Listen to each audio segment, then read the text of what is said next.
el abogado William Sánchez Aveiga para analizar la reforma del Código Orgánico de Salud. Claro que sí. Le damos la bienvenida. Buenos días. ¿Cómo está? ¿Qué tal? Buenos días, licenciado Garzón. Un placer estar en su canal nuevamente.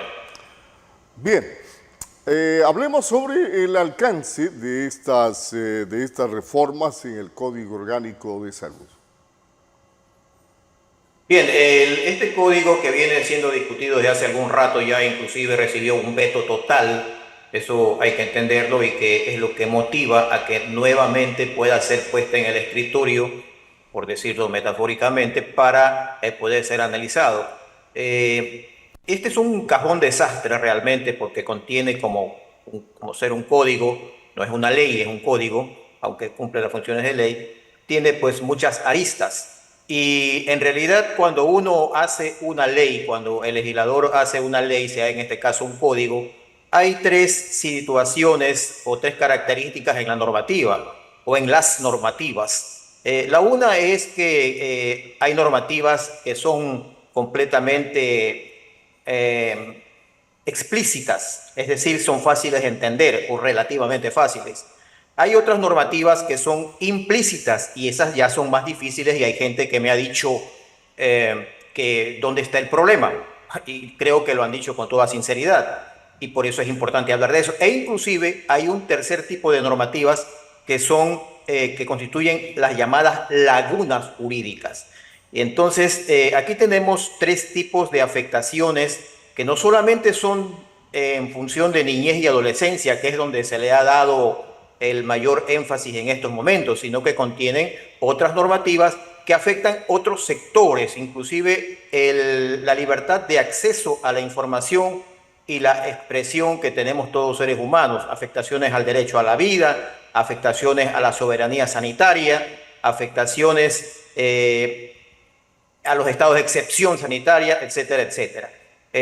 Con este preámbulo quisiera entrar a analizar en los artículos más importantes, porque ciertamente de esto no hay que hablar así en el aire debido a que la gente dice, bueno, lo creo o no lo creo, hay que ir al artículo. Entonces, por ejemplo, el artículo 22 en el numeral 3 nos habla de que las y los adolescentes tienen derecho a, en el punto 3 dice, acceder a asesoría, información y atenciones relativas a salud sexual y salud reproductiva y a que se garantice la confidencialidad de las mismas. Alguna gente dice, bueno, ¿y qué hay el problema de eso? Está bien que reciban asesoría, está bien que reciban atenciones relativas a la salud y que se garantice la confidencialidad de las mismas. Pero cuando entramos más en profundidad a analizar esto, daría lugar a que una persona desde los 10 años reciba atención sobre su sexualidad de forma confidencial sin el conocimiento de sus padres. Y eso es importante porque según la OMS, la adolescencia transcurre entre los 10 y los 19 años.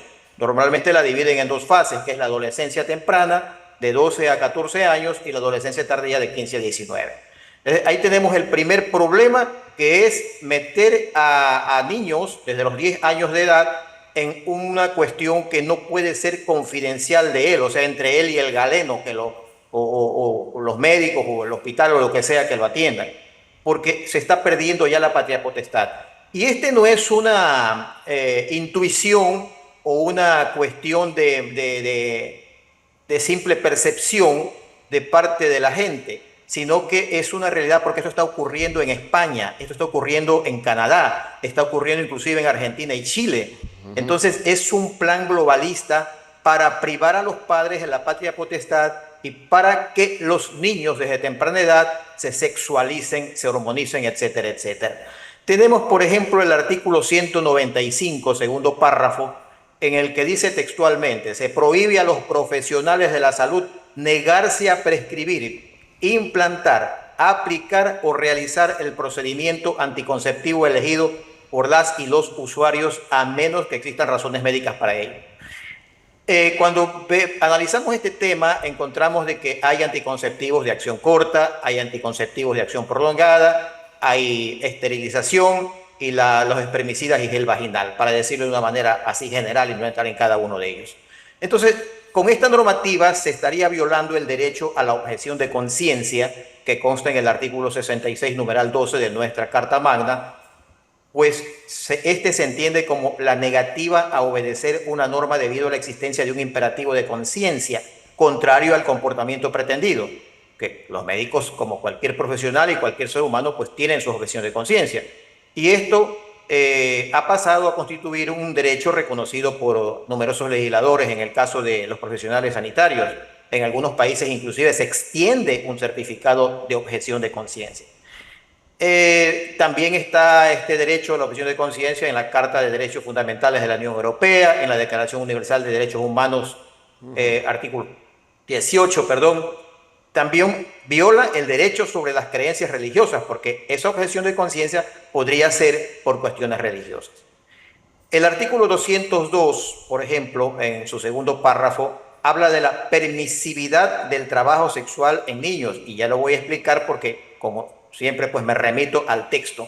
Dice así: en el caso de detectarse niños, niñas y adolescentes en situación de trabajo sexual, la Autoridad Sanitaria Nacional, en coordinación con las autoridades competentes en materia de inclusión económica y social, educativa y otras autoridades competentes, velarán por la prevención de las situaciones de riesgo.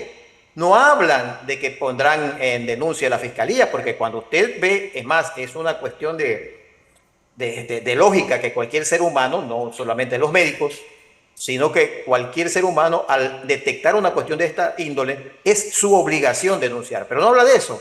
Dice de que velarán por la prevención de las situaciones de riesgo, brindarán atención y asistencia de acuerdo a la normativa emitida para el efecto. Es decir, claramente, y aquí se entiende por exclusión lo que decíamos, esas normativas que no son completamente explícitas, sino que están implícitas. Este es el 202, segundo párrafo, el que he leído. Y esto es gravísimo, ¿no? El 208, por ejemplo, el último inciso dice imposibilidad de tratar psicológicamente a una persona con una distopía sexual. Y el texto a la letra dice: se prohíbe la oferta de servicios que tengan como finalidad cambiar la orientación sexual o la identidad de género por cualquier tipo de método o bajo cualquier circunstancia. Esto significa de que si alguien mañana o pasado, un niño, un joven, un adolescente, se arrepiente y quiere, porque eso ha ocurrido muchísimo, ¿no? Son etapas en la vida en que a veces los muchachos, por alguna situación especial, deciden algo que después se lamentan, pues no se lo podría hacer. Hay afectaciones al derecho a la vida, cuando por ejemplo en el artículo 18 se refiere a la eutanasia, y el texto a la letra dice: el derecho a la planificación de decisiones anticipadas para el final de su vida.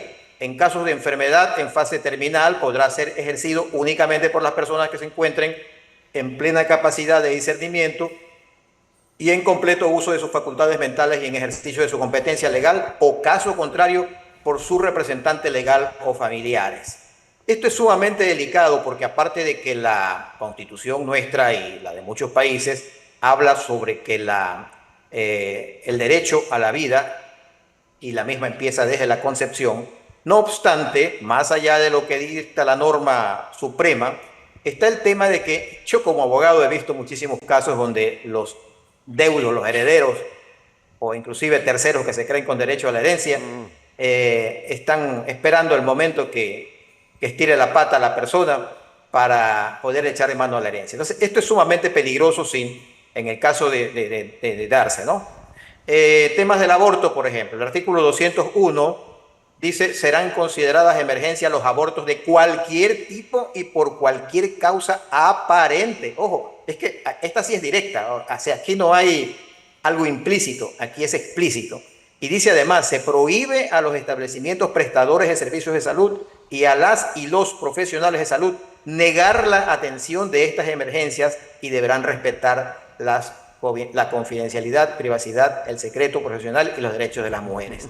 Y aquí estarían implícitos también las niñas desde los 10 años en adelante, porque todo tipo de cuestiones relacionadas a la salud sexual y reproductiva supuestamente abarcan desde los 10 años. Perfecto. Nos parece interesante la observación a las reformas al Código Orgánico de la Salud en el país, Y obviamente la afectación que podría causar estas reformas en el momento de que ya sean aprobadas y estén en vigencia, la afectación al interés superior del menor, a los derechos del niño y del adolescente, que es obviamente un tesoro preciado que debe cuidar el Estado. Gracias por haber estado con nosotros. William Sánchez Abeiga, de profesión abogado, análisis de la reforma del Código Orgánico de la Salud.